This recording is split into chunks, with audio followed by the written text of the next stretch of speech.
Also addressed the infamous photo of her, Prince Andrew and the Duke's accuser, Virginia Giuffre. Raped her. I'm here representing civil society. It was Maxwell, she says, who often called her to Epstein's room. Their memory of these events that took place more than 20 years ago is faulty.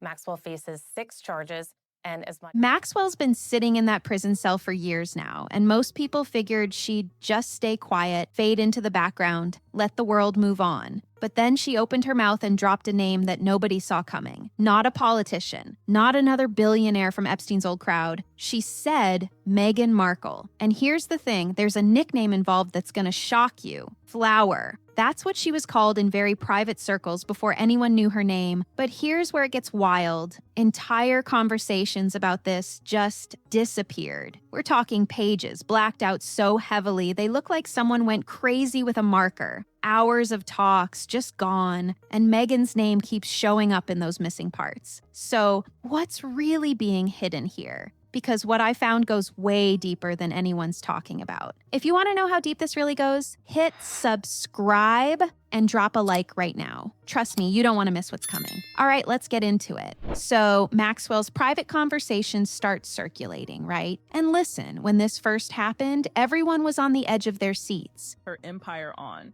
And that's how the story begins, with the suggestion of a hidden document that could reset everything the public. This was supposed to be it, the moment everything came out. People were expecting names, timelines, all the dirty details, the full picture of what went down in those circles. Journalists were ready, the public was ready, everyone thought we were finally going to get answers to questions that had been hanging in the air for years. But instead, we get pages that look like someone went absolutely crazy with a black marker. And I'm not exaggerating here. I'm not talking about a few crossed out lines here and there, the kind you'd expect in any sensitive document. We're talking entire chunks of text just gone. Whole paragraphs turned into thick black bars. Pages where you can see the question at the top, perfectly readable, and then the entire answer below it, completely blacked out. Hours and hours of conversations, poof, vanished like they never even existed. It's almost comical when you look at it. The questions are sitting right there, taunting you.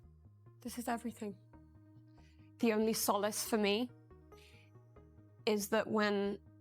Who introduced you to Black Bar? What events did you attend with Black Bar? Can you describe the gathering where Black Bar? It's like someone wanted you to know there were answers. They just didn't want you to actually read them. And here's where it gets weird. The explanation was privacy measures. Just routine stuff, they said. Just protecting people's privacy, nothing unusual about it. But here's the thing, that excuse doesn't make any sense when you actually stop and think about it for 2 seconds. Maxwell's got no privacy left. She's sitting in a prison cell. Her life's been torn apart and examined from every angle. Epstein's dead, so he's definitely not being protected. Most of the people who've been connected to this whole mess have already had their stories dragged through the media publicly. Victims have come forward and shared their experiences. So, what exactly is being protected here? Whose privacy matters so much that entire hours of conversation need to disappear? About him. Well, that's just not true.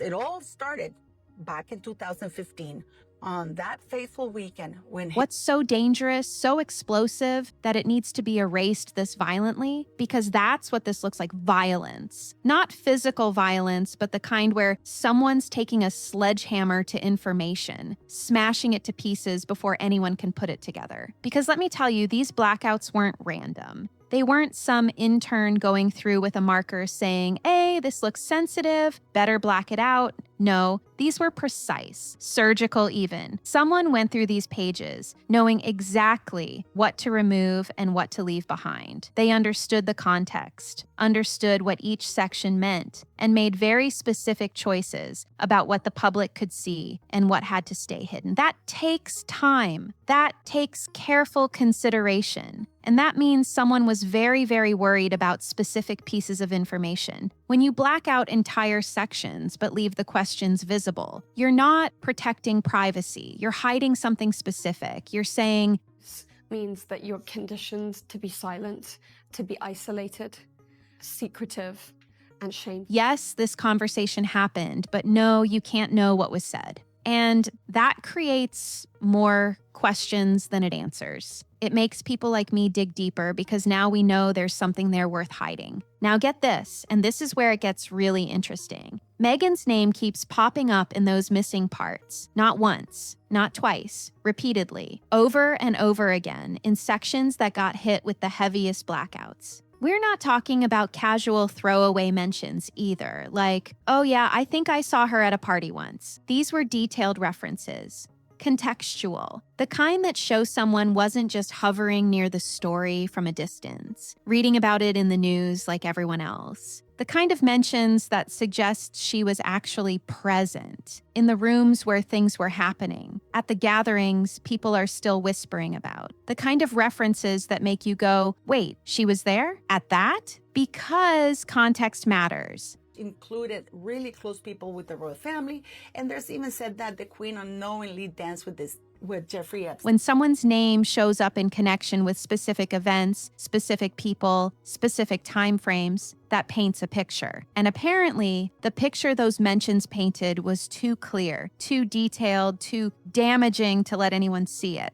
So what was in those conversations that made someone so nervous? What context was Meghan being mentioned in that absolutely could not see the light of day? What rooms was she in? What gatherings was she part of? Who introduced her to who? Because those are the kinds of details that got erased. Not her name itself, that got out anyway, but everything around it. The who, what, when, where, and why, all gone. And here's what really gets me. When you erase 12 hours of conversations and the only consistent pattern you can find is one specific name showing up over and over in the deleted parts, that's not coincidence. That's not random. That's somebody going through with a mission. She wants to portray herself as this demure person.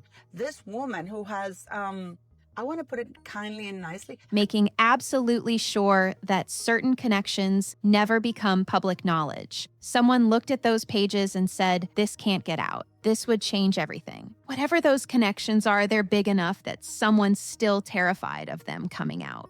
Years later, after everything that's already been exposed, after all the headlines and deep dives and documentaries, there's still something about Meghan's presence in those circles that's considered too dangerous to reveal. And that tells you everything you need to know about how deep this really goes. Listen, this isn't some cute Hollywood stage name we're talking about here. This isn't a nickname your friends give you in college that sticks around. According to Maxwell, Meghan went by Flower in certain crowds. And not the crowds you're thinking of, not Hollywood parties or industry events or anything like that. We're talking about private gatherings, the kind where your real name stays at the door. They don't want to release it. The reason he gave was the possible threats to victims where using your actual identity isn't just discouraged, it's not allowed. These weren't red carpet events where photographers are snapping pictures and everyone's trying to be seen. These were the opposite. Rooms where you needed to be personally invited, where someone had to vouch for you to even get through the door. The kind of places where discretion isn't just valued, it's required. And code names like Flower, they're not handed out casually. You don't just pick one yourself and start using it. You get one when you're part of a very specific scene, when you're moving in circles where anonymity is the price of admission. Maxwell claims Flower showed up consistently at exclusive gatherings. Not once or twice, but regularly. Often enough that people recognized the name, knew who it referred to, remembered her being there. Amazing. You know, you start reading these transcripts, digging into the details, and it becomes more and more. And here's what's wild about this. There was supposedly an introduction circulating about her. Now, I'm not talking about the Hollywood kind with headshots and a list of credits. This wasn't for casting directors or agents. This was something else entirely, more like a networking introduction, the kind that explained her background and who she knew. Think about that for a second. Someone put together an introduction for her that got passed around in these circles. It outlined who she was connected to, what her background was, why she was worth knowing. That's not normal networking. That's not Hey, meet my friend from acting class. That's strategic placement. That's someone positioning her within a very specific world. And this world? It's where she learned how the ultra-wealthy actually operate behind closed doors, not the version you see in magazines or on social media. Maxwell, we know she is the madam to Jeffrey Epstein, who is in prison now, and some are even saying that she's not in The real version. How influence moves from one person to another, how introductions are made, how relationships are built and maintained, how favors are traded, how doors open for some people and stay closed for others. You don't learn that stuff in Hollywood. You learn it by being present, by watching, by understanding the unspoken rules of a world most people never even know exists. So, when Meghan later showed up in royal circles, moving with this confidence, knowing exactly how to navigate these elite spaces, people wondered where that came from. How does an actress from a cable show suddenly know how to handle herself in rooms with billionaires and royalty? How does she understand the rules, the pecking order, who's really in charge? Well, maybe it's because she'd already spent time in similar rooms. Meghan Markle. Yeah, that Meghan. The Duchess turned podcast host turned jam entrepreneur. The woman who spent Just under a different name. Long before the Duchess life, long before the royal wedding, long before any of the drama we've seen play out in the media, Meghan crossed paths with some very interesting crowds. And I'm talking about Prince Andrew's scene here. Now, before anyone jumps to conclusions, this wasn't romantic. This wasn't some scandalous affair or anything like that, but she was around, present at the same events he showed up to, moving through the same exclusive spaces. And here's the thing about Andrew's world back then. Nothing was casual, nothing was random. These weren't house parties where someone brings a +1 and everybody mingles. These were carefully curated gatherings. Billionaire hosts who handpicked every single person on the guest list. The kind of events where the location alone tells you everything you need to know about who's attending. According to the claims floating around, it paints Meghan's pre-royal years in a completely different light. Less aspiring humanitarian. Private islands, yachts, estates nobody even knows exist. You didn't get on those guest lists by being famous. Fame actually worked against you in some cases because famous people attract attention, and attention is the last thing these gatherings wanted. No, you got there by being interesting, well-connected, or knowing the right people. You got there because someone vouched for you. Because someone said, yeah, she's good, she understands how this works, she won't talk about what she sees. Maxwell says Meghan fit that description perfectly. And think about what that means. Someone looked at Meghan and decided she belonged in those rooms. Someone introduced her, brought her in, made sure she had access. And once you're in those spaces, you're not trying to be the center of attention. That's not how it works. You watch, you learn, you see how power actually moves from one handshake to the next. After her arrest that day. And, the FBI will often do this. We've got pictures of it. I want to show you. They put one whispered conversation to another. That kind of access teaches you things Hollywood never could. In Hollywood, power is loud. It's obvious. It's the person with the biggest trailer, the most Instagram followers, the flashiest premiere. But in these circles, power is quiet. It's the person who doesn't need to announce themselves because everyone already knows who they are. It's the conversations that happen in corners, away from everyone else. It's understanding who can make a phone call and change someone's entire life with a single introduction. Meghan wasn't trying to be the star of these events. She was observing, taking mental notes, learning the unspoken language of how the ultra-wealthy and ultra-connected operate. And you can't fake that kind of education. You can't read about it in a book or watch it in a movie. You have to be there experiencing it firsthand. There's a whole chapter of her life that involved playing a very different kind of game. The entire thing crumbles. You can't sell wellness and virtue. Understanding the subtle cues and signals that tell you who actually matters and who's just pretending. Now, here's someone else who knew all about those rooms. Sarah Ferguson. Most people think Meghan met Fergie right before the wedding in that whole curtsy moment. You've probably seen the clips.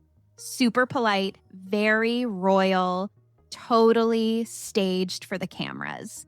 The story was, oh, look how sweet, Sarah's teaching Meghan how to be royal. Nice story, very clean, very presentable for public consumption. But people inside these elite crowds tell a different story. They say Meghan and Sarah had crossed paths way earlier, back when Meghan was showing up at the same events where Maxwell's network touched, where Andrew's circle overlapped with other wealthy, powerful groups. And Sarah, she wasn't just some royal outcast trying to find her way back in. That didn't quite land the way they hoped. Every misstep adds up. Every contradiction gets remembered. So when something this... She knew these worlds inside and out. Sarah moved through these spaces easily. Fundraisers, charity events, private dinners with people whose names you'd recognize instantly.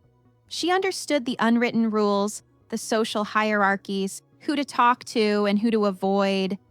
She'd been navigating elite circles for decades, long after her split from Andrew. She knew how to work a room, how to maintain relationships, how to stay relevant even when the headlines weren't always kind to her. And here's something interesting that people whisper about. Some say Fergie and Maxwell had this quiet rivalry going on. Not personal drama, not catfights or anything obvious like that. More strategic. Two women maneuvering within the same wealthy orbit, each one trying to maintain influence over different factions. Each one knowing different people, having different connections, offering different value to the circles they moved in. Knows exactly how deep those waters go. For months, she had been silent. Then suddenly, word slips out that They weren't friends, but they weren't enemies either. They were competitors in a game most people don't even know exists. The game of access, of introductions, of being the person who can connect someone important with someone else important. In those worlds, that's currency, that's power. And both of them understood how to play it. So when Meghan showed up years later, now attached to Harry, now suddenly royal adjacent and in the spotlight, Sarah didn't react with surprise. She didn't act confused or caught off guard. According to people who were paying attention, she reacted with caution.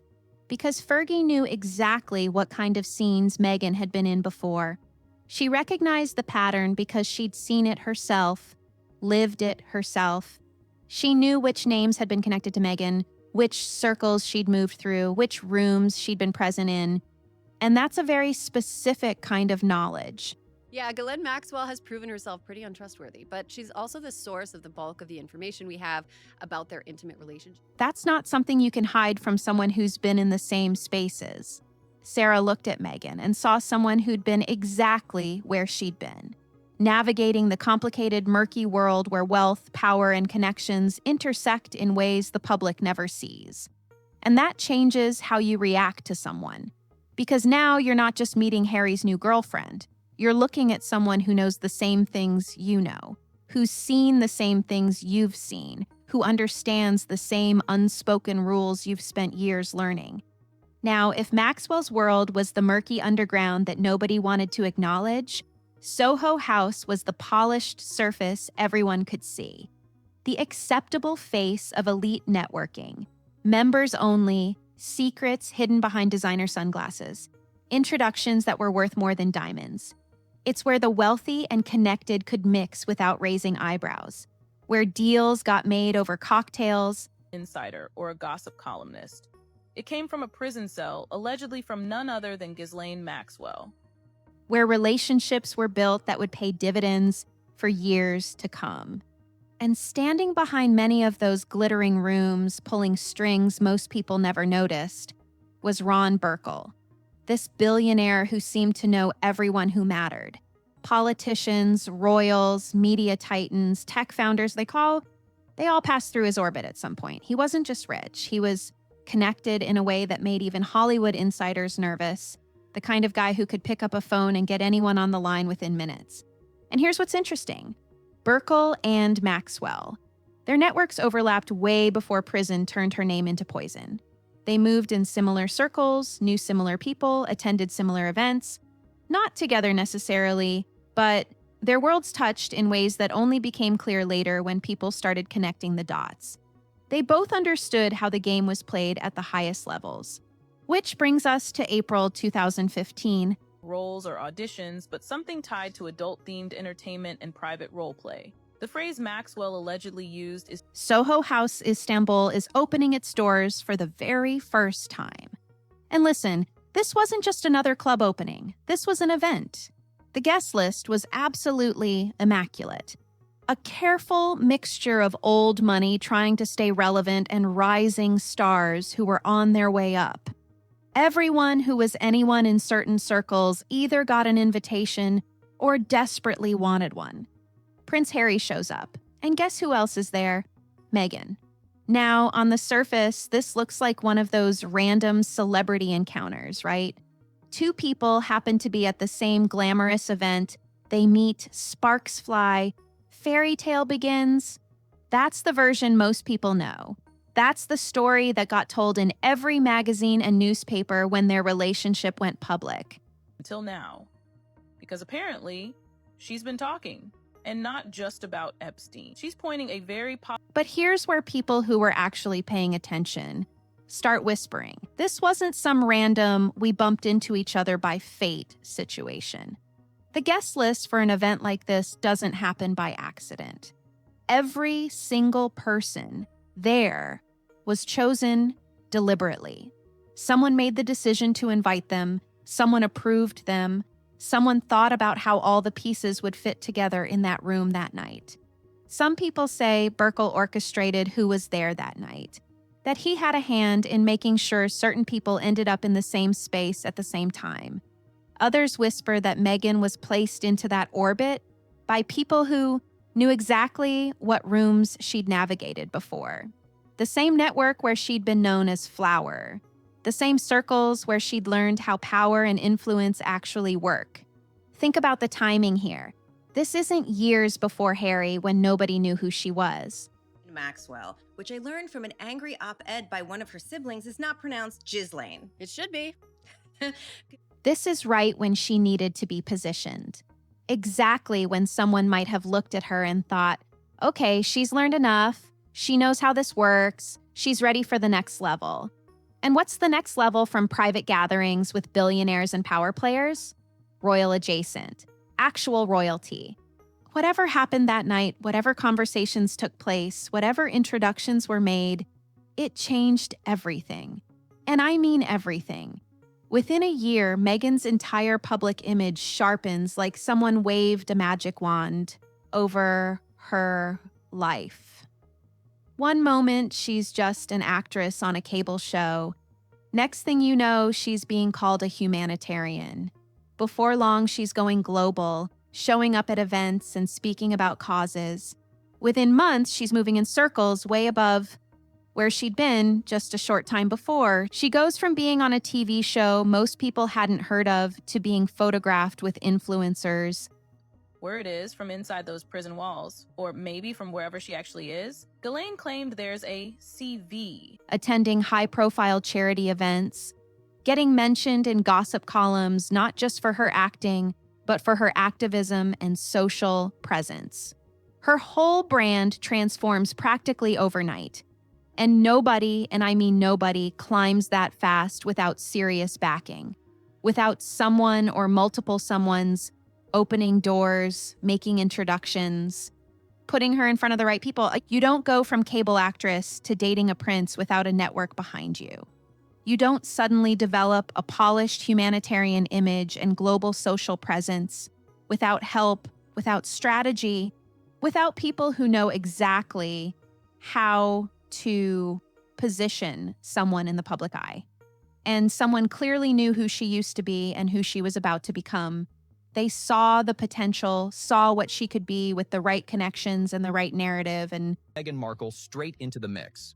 Back in August of 2019 in Manhattan, she was charged. Helped make it happen. That Istanbul night wasn't the beginning of Meghan's story, but it might have been the night everything she'd been learning, everyone she'd been meeting, all the access she'd gained in those previous years, it all came together. It was the bridge between who she'd been as Flower and who she was about to become as the Duchess of Sussex. So here's what most people get wrong about those blacked out pages. Everyone assumes they were protecting Meghan, that powerful people stepped in, that the press got muzzled, that the whole thing got buried for her sake. Like, she was the one who needed saving, the one whose reputation was on the line. And yeah, on the surface, that makes sense. Her name's in there, so obviously they're shielding her, right? Wrong. Look closer at what actually got erased. Look at the pattern of what disappeared and what stayed visible. Job-seeking resume kind of CV? No. This is supposedly a document that paints a very different picture of Meghan's pre-royal life. These blackouts weren't about Meghan at all. They were covering for the men she'd been in rooms with. The people she'd crossed paths with during those years when she was moving through those exclusive circles as Flower. We're talking about donors whose names appear on museum wings and university buildings. Royals who've spent decades carefully managing their public image. Billionaires who prefer operating in the shadows. Financiers whose business dealings require absolute discretion. The kind of names that would absolutely explode if they showed up anywhere near Maxwell's story. Anywhere near those conversations. Anywhere near any of this mess. Because here's the reality. Meghan wasn't the threat they were worried about. She wasn't the one who needed safeguarding. She was the one who'd seen too much before she ever imagined marrying into royalty. She denies all the charges, and Ransom's claims are not part of this case against her. Ransom, who is now 37 years old. Before she ever thought her life would become this public, this scrutinized, this globally visible. Back when she was just navigating those circles, probably thinking it was all networking, all just part of climbing the ladder in entertainment and social scenes. She saw faces people desperately want forgotten. Men who've since positioned themselves as respectable, charitable, above reproach. She was present at gatherings that those men would swear never happened. She overheard conversations behind locked doors that, if they ever came out, would destroy careers, marriages, reputations built over decades. And back then, nobody expected any of this to matter. No one thought the young woman called Flower would ever become globally famous. Nobody imagined she'd end up marrying a prince and becoming one of the most photographed, most talked about, most analyzed people on the planet. According to Virginia Giuffre's attorney, Meghan knew Virginia. They weren't strangers.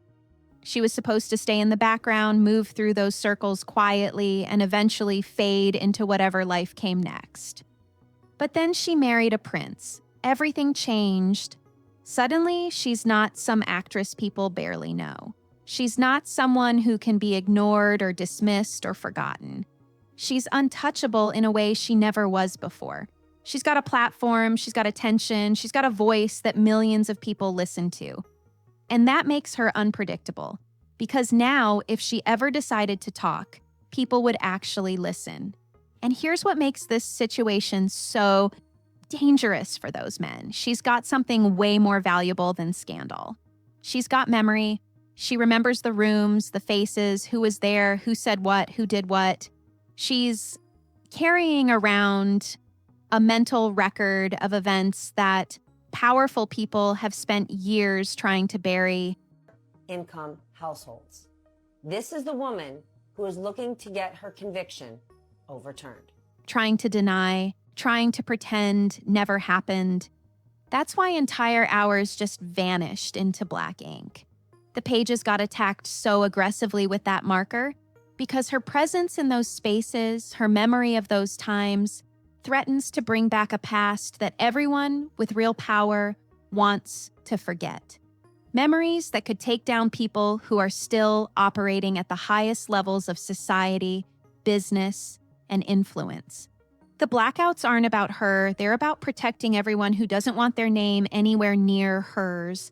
When people start asking questions about where she was and who she was with during those years before anyone knew her name. People want to blame Netflix.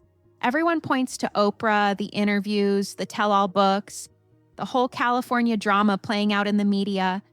That's the easy explanation for why there's this massive divide now. In a car accident, she's best known for her allegations that Epstein and Ghislaine Maxwell trafficked her to Prince Andrew. Why the family seems completely fractured. But here's the thing.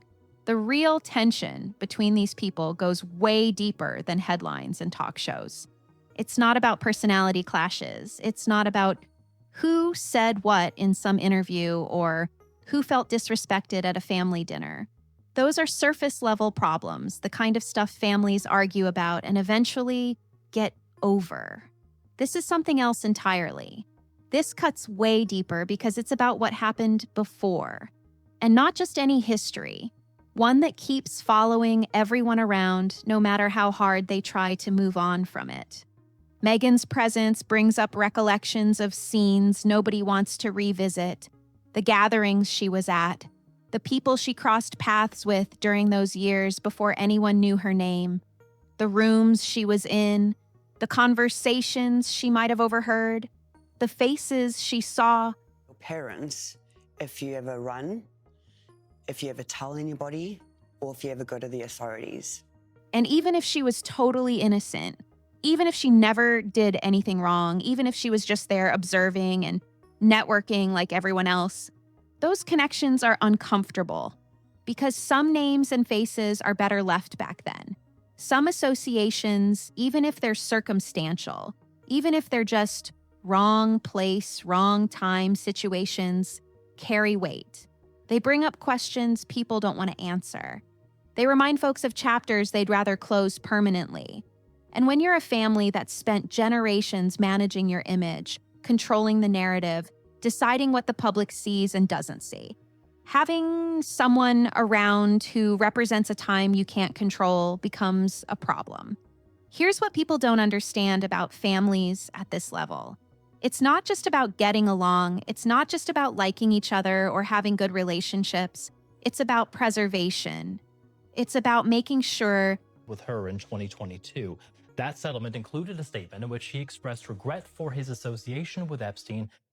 The next generation isn't tainted by the mistakes, scandals, or associations of the previous ones. It's about drawing clear lines between what was and what will be. And when you're trying to move forward, when you're trying to rebuild and reshape how people see you, sometimes someone who knows too much becomes an obstacle. Not because they're threatening to expose anything. Not because they're out there telling stories or sharing secrets, but simply because what they remember keeps old wounds open when everybody else desperately wants them healed and forgotten. Think about it from a family perspective. You've got someone who was present in spaces that are now considered toxic, who knows people who are now considered problematic, who has connections to a network that's now infamous. And sure, maybe she didn't do anything wrong. Maybe she was just young and trying to make connections. They pointed a manicured finger straight at her. According to the source claim, Maxwell didn't just whisper rumors. And didn't fully understand what she was walking into. But she was still there. She still saw things. She still has that knowledge and that awareness, that history, what she carries around in her head. It doesn't just disappear because she married into a different world. It follows her. And by extension, it follows everyone connected to her. Every family photo, every public appearance, every headline about her brings the risk that someone, somewhere, will start digging into where she came from. Will start asking questions about where she was and who she knew before all of this. So, the tension isn't really about her as a person. It's about what she represents. It's about a time that powerful people worked very hard to distance themselves from. And now here's someone who's a living reminder of it. That's how the story begins, with the suggestion of a hidden document that could reset everything the public thought they knew about Meghan Markle. Someone who, through no fault of her own really, carries recollections that make certain people very, very nervous. And when a family decides they need to move forward without looking back, anyone holding all those memories becomes someone they can't have in the picture. Not out of personal dislike, not out of meanness or cruelty, but out of necessity, out of self-preservation. Because sometimes protecting the future means leaving what happened before, and anyone too connected to it, behind. Every big story has a beginning that nobody notices at the time. Long before the royal wedding, before Netflix deals and Oprah interviews, before the titles and the drama and all the headlines we've seen over the past few years, there was a moment when none of this seemed possible. When Meghan was just another person trying to make connections and climb the ladder, and nobody could have predicted where she'd end up. Nobody taught me how to curtsy, and I didn't inhale. There was a lot of this evidence that came out during the trial. For her, insiders whisper it all started on a yacht. Now, I'm not talking about the kind of yacht you see on Instagram. Not the influencer boats where everyone's posing for photos in bikinis with champagne glasses. This was a different vessel entirely. The guest list wasn't posted online, it was handwritten. NDAs weren't contracts you sign, they were just understood. Taking out your phone would get you removed immediately, no questions asked. The people on board? These were faces that could shift global markets with a single phone call. Wealth and power at a level where you don't need to announce yourself, because everyone already knows who you are and what you're capable of. This wasn't about showing off or being seen. It was about access, about being in the room where things actually happen, where real decisions get made. Double-checked interviews and cross-referenced Meghan's official biography with her old Hollywood mentions. The deeper he went, the stranger. Where connections are formed that can change the trajectory of someone's entire life. People who claim to know say, this yacht was Meghan's entry point into those shadowy crowds that later got connected to Maxwell's scene. This is supposedly where she became Flower. The code name started getting used here. She got introduced to a network that operated completely outside of anything Hollywood could teach her. She learned there's a whole other level to wealth and power that most people never even glimpse. This is where she crossed paths with people whose names never made it into newspapers. Not because they weren't important, because they were too important. People who pay good money to stay out of headlines, who have entire teams dedicated to keeping their names away from public attention. The type who operate in the background, pulling strings most of us never see. Thought her past was safe behind royal walls. Tom Bauer just reminded her, the truth doesn't need a crown to shine. So how about the official? And for Meghan, this was her first real look at how power actually works at the highest levels. Not the Hollywood version with box office numbers and magazine covers. The real version. Influence moving quietly, invisibly, without cameras or press releases. A conversation on a boat opening doors that no amount of talent or hard work ever could. Knowing the right person and being in the right place mattering more than anything you could put on a resume. It was just access, just exposure, just being there and watching and learning how these people communicated with each other, how they built relationships, how they operated in spaces most people don't even know exist. But here's the thing about access. It's not neutral. Being exposed to the wrong circles at the wrong time can change everything about your life's direction. It can put you on a path you never expected, introduce you to people you never imagined meeting. Environment, noting fewer restrictions and a more comfortable daily routine. But this move has sparked outrage. Open possibilities you didn't know were possible. Because that night, that yacht, those conversations, they put her on a specific trajectory. From that boat to Soho House events. From Soho House to Istanbul. From Istanbul to meeting Harry. From Harry to Buckingham Palace. Each step building on the last. Each connection leading to the next. Until suddenly she's gone from someone nobody outside of cable TV fans knew to one of the most famous women on the planet. It's a path that sounds impossible when you lay it out like that. An actress from a basic cable show doesn't just accidentally end up marrying a prince. That's not how these things work. There's always a trajectory, always connections, always people opening doors along the way. And in Meghan's case, that path allegedly started on a yacht with guests who were the type of people who could make anything happen if they decided someone was worth investing in. And Shazam, we now know they have more people, they have more evidence, and they're in the process of reviewing. All fast. It's a journey nobody wants to acknowledge ever happened. Because acknowledging it means admitting that her rise wasn't just luck or talent or fate. It means recognizing there was a network, a system, a series of calculated introductions and strategic placements that took her from one scene to another. And for everyone involved in those early steps, having that journey examined too closely brings up questions they'd rather not answer. Now that Maxwell started talking, that careful silence everyone's been maintaining, it's cracking. And I'm not talking about little cracks you barely notice. We're talking about the kind of breaks that let light in where it's never been before. Her words, even the ones that got blacked out, have forced folks to look twice at stories they used to dismiss as wild rumors or internet gossip. Do an interview, and then she immediately got a big, very important material benefit. She got bumped down to a... The whispers are getting louder. Sources who used to stay quiet are suddenly willing to talk. Folks who once shrugged off these old stories as meaningless gossip are now going back through them with fresh eyes, connecting dots they didn't see before. Because once someone like Maxwell starts naming names, even in heavily censored conversations, it changes everything. It makes you wonder what else is true that we'd been told wasn't. And here's what everyone's really circling around now. It's not about whether Meghan's history will come back up. That ship has sailed. We're already talking about it.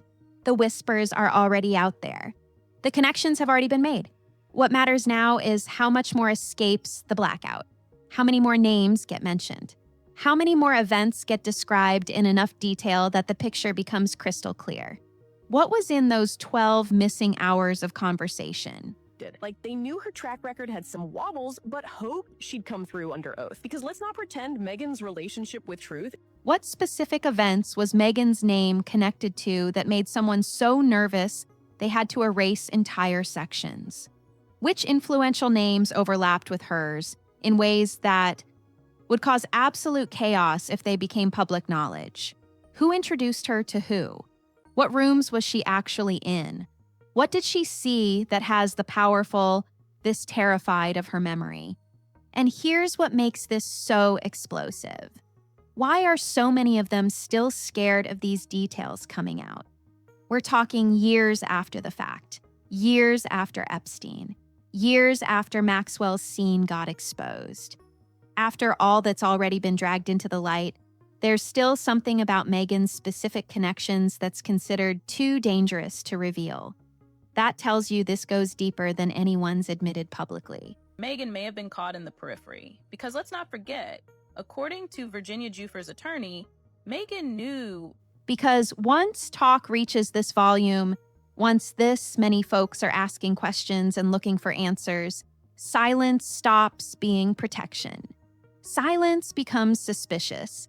Every blackout, every erasure, every no comment just makes the public more convinced there's something massive being hidden. And the more you try to bury something in the age of the internet, the more they dig. This time, no black marker in the world can keep it all hidden forever. The story's already out there in pieces. Everyone's already connecting what they can see.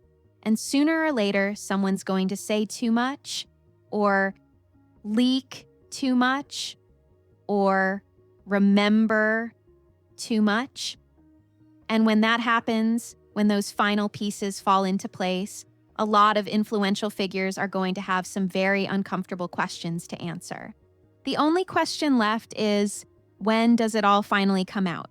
And who goes down with it when it does? So, what do you think? Drop your thoughts in the comments. If you want more videos like this, hit subscribe and smash that like button. There's a lot more to this story. I'll catch you in the next one.